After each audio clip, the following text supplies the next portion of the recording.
পূজাৰ আগতে কপাল ফুলিব 4টা ৰাশিৰ। ছেপ্টেম্বৰ মাহৰ পৰা আৰম্ভ হ'ব ভাল সময়। ধন সম্পত্তিৰে ভৰি পৰিব ঘৰ। সবিশেষ চাওক এই প্ৰতিবেদনত।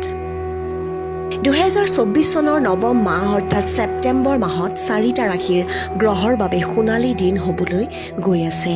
কেৰিয়াৰ, স্বাস্থ্য, পাৰিবাৰিক জীৱন আগতকৈ ভাল হ'বলৈ গৈ আছে। এই সৌভাগ্যৱান ৰাশিকেইটা হ'ল মেঘ ৰাশি। মেঘ ৰাশিৰ স্থানীয় লোকৰ বাবে আয়ৰ নতুন ধাৰা সৃষ্টি হ'বলৈ গৈ আছে। শিক্ষা আৰু চাকৰিৰ ক্ষেত্ৰত ভাল সময় আহিব। ছাত্ৰ ছাত্ৰীৰ বাবে উন্নত সময়, শৰীৰ আৰু স্বাস্থ্য আগতকৈ ভাল হ'ব। কৰ্কট ৰাশি।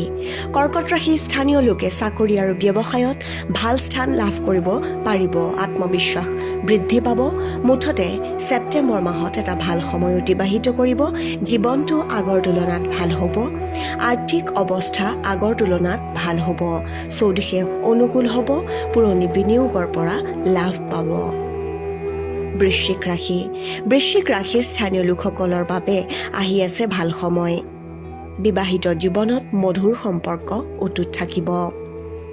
স্বামী স্ত্ৰীৰ সম্পৰ্ক ভাল হ'ব। কুম্ভ ৰাশি। কুম্ভ ৰাশিৰ থলুৱা লোকৰ আয় বৃদ্ধি পাব। সহজে টকা সঞ্চয় কৰিব পাৰিব। চাকৰি আৰু ব্যৱসায়ত উন্নতি হ'ব। আয়ৰ নতুন উৎসৰ সৃষ্টি হ'ব। ভাল খবৰ পাব। পুৰণি বিনিয়োগৰ পৰা লাভ পাব। ৰাশিৰ সকলোবোৰ তথ্য জ্যোতিষশাস্ত্ৰ মতে প্ৰকাশিত। নিউজ ডেস্ক, অসম সংবাদ।